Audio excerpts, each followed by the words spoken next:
Oh boy.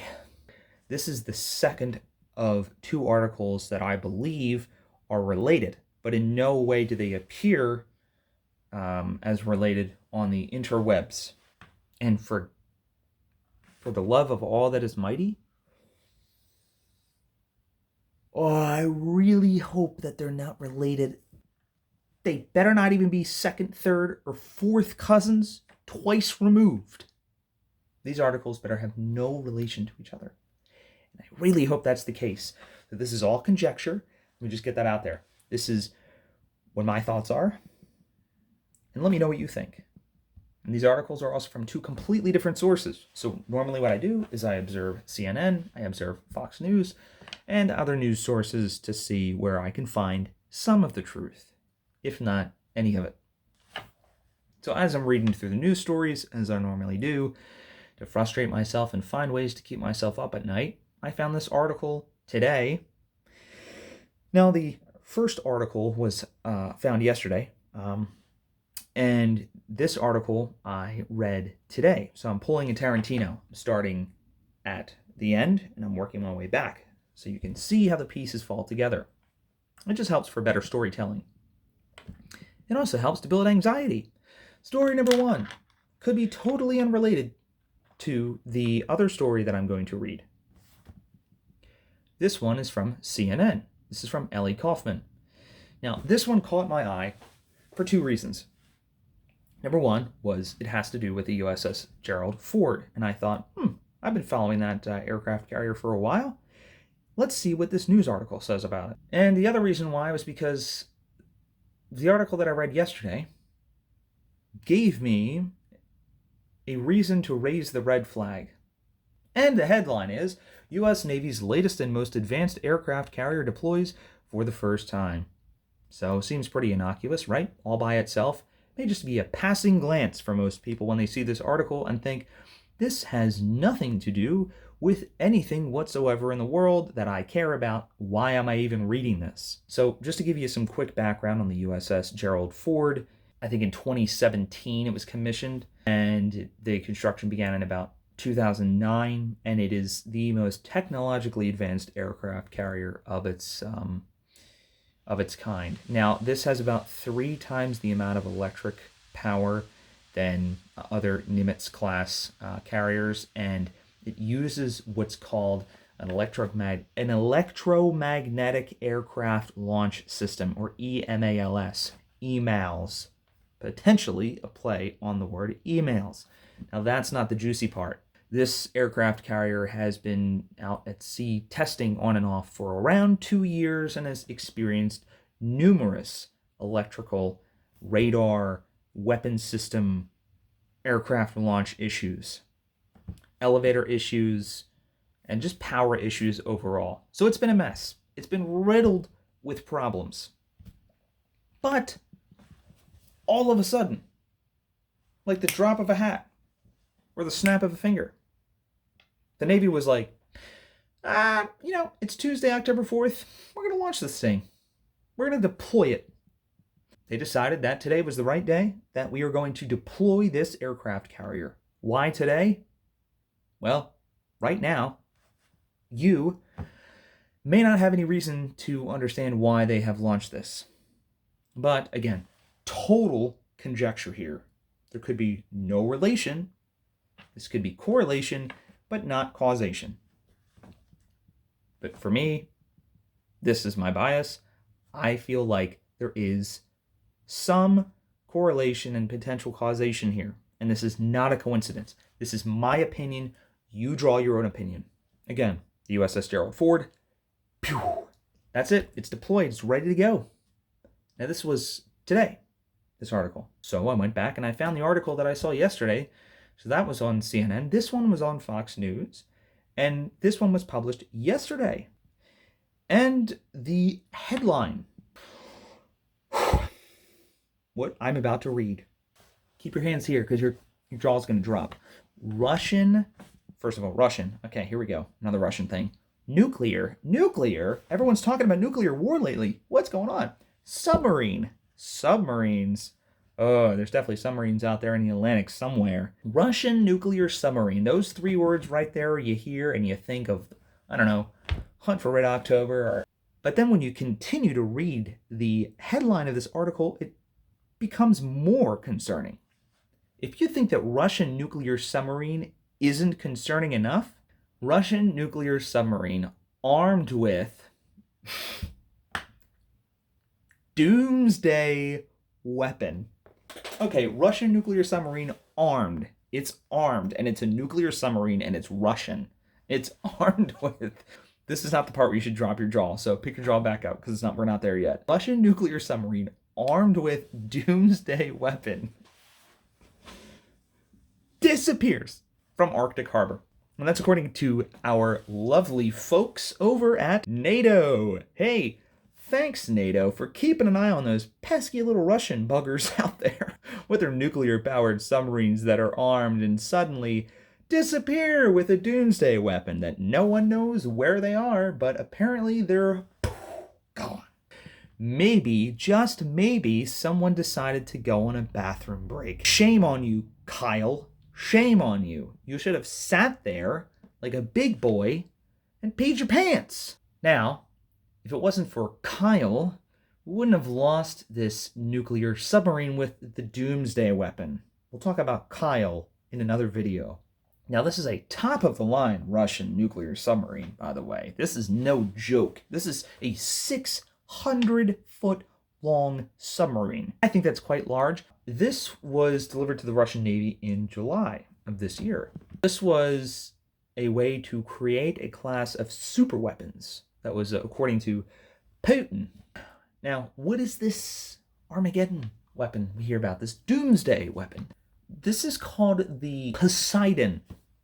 This is a weapon named after a god. This is not like the nuclear weapons that dropped on Nagasaki and Hiroshima in the Second World War. This is a weapon named after a god, and it is a nuclear doomsday weapon. Let's go over some statistics here. The atomic bomb that was dropped on Hiroshima was about 15 kilotons. Then on Nagasaki, I think I said that right, Hiroshima was 15 kilotons. Nagasaki was around 25. This weapon here, originally they were reporting that it was as powerful as 100 megatons? What's bigger? That's my next question. What's bigger, a kiloton or a megaton? A megaton is bigger than a kiloton. How much bigger?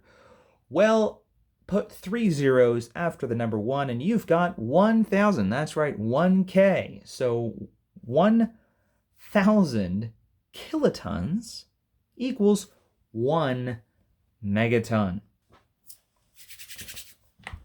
Shall I read that again? 100 megatons. 100,000 kilotons. Now they were like, well, this is early reports. It was only 100 megatons. Now it's only 2. They were so wrong. It's only 2 megatons. So, okay, so only 2 megatons. We're only talking 2,000 kilotons. This is over 1,000 kilotons and potentially 10,000. We don't know. Earlier reports were saying 100 megatons. And now the new reports say only about 2. What does this thing do? Oh, well, that's good. It is an intercontinental nuclear-powered, nuclear-armed weapon. And it's also autonomous. Intercontinental, so it can reach any continent at once. Nuclear-powered. So it's nuclear-powered nuclear weapon. And it's nuclear-armed. So that's good. Autonomous means that it can drive itself. I ask you, what submarine carries this particular type of weapon? Oh, that's right. That's that submarine that just somehow went missing. The Yuri Dolgoruki. What does this thing even do? Okay, that's a lot of power to take out a ship. Well, what is its purpose? It's a tsunami bomb. The tsunami that hit Japan in 2011 They were all different sizes. Some were like 30 feet high, some were only 6 feet high, some were even taller. It's a pretty big tsunami. That's a lot of water.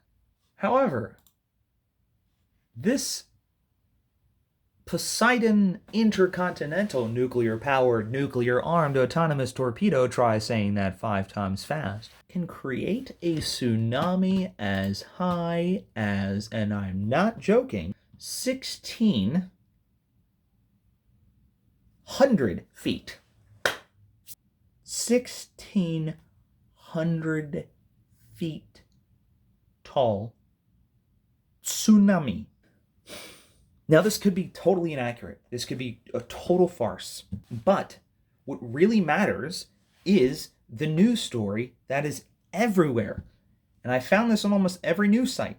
Russian nuclear submarine armed with doomsday weapon just done-darn disappears from the Arctic harbor. Shucks. And between me and Billy out there, we're looking for that old submarine, and, why am I doing that accent? It's NATO. We're looking for the Russian nuclear submarine, and I fell asleep. I was very tired. I was up last night playing Fortnite. And then I fell asleep because I was tired, and woke up to see that the Arctic harbor, it was empty. Sorry for all the French people out there, but you could do any accent except Russian. Can you believe this?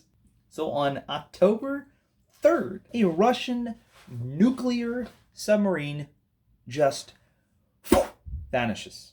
And then on October 4th, what's going on here? Well, we got the USS Gerald Ford that just decided to deploy today. No reason at all it can't be related to a nuclear submarine that was just lost the day before, and now all of a sudden there's this aircraft carrier that's just deployed.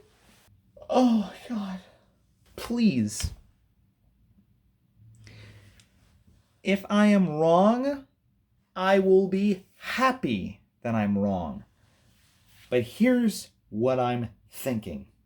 Have you connected the dots yet? Our military intelligence, which is connected to NATO, realized that the idiots at NATO, which is why I don't even think we should be involved with NATO, the idiots in NATO, again, that's an opinion. The idiots in NATO, again, that's an opinion.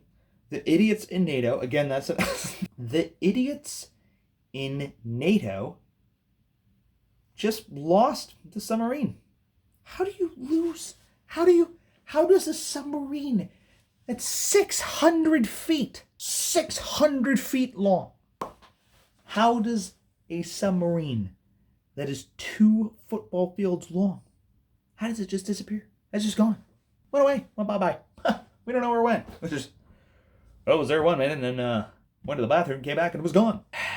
I really hope we don't hear anything more about this. I hope this is the only story we hear about this, and that nothing occurs regarding the submarine or the USS Gerald Ford ever again for the rest of my life. I hope the USS Gerald R. Ford lives a long, lovely life, sailing the 7 seas, navigating the rough seas, and that we never, ever hear about this Poseidon superweapon. This could all be a farce. This could be the Russians trying to scare us. This could be our own media trying to scare us and trying to create clickbait. But regardless, take out the whole Poseidon weapon and just say that that is a total fantasy. But I want you to tell me and convince me and give me some gosh darn cold hard evidence that I'm wrong about these 2 stories being related. Because if it does, we just suddenly decided to launch an aircraft carrier that for 2 years has been experiencing technical difficulties, that we needed it out at sea that bad, that quickly, less than 1 day following this Russian submarine that has just disappeared. I hope we can all find some humor in this and really, really hope and pray that there's no correlation between these two stories. Anyway, that's all I got. Enjoy your day. Oh, what was that again? 1,600-foot radioactive tsunami. Alrighty then, because a tsunami wasn't bad enough. Have a great day.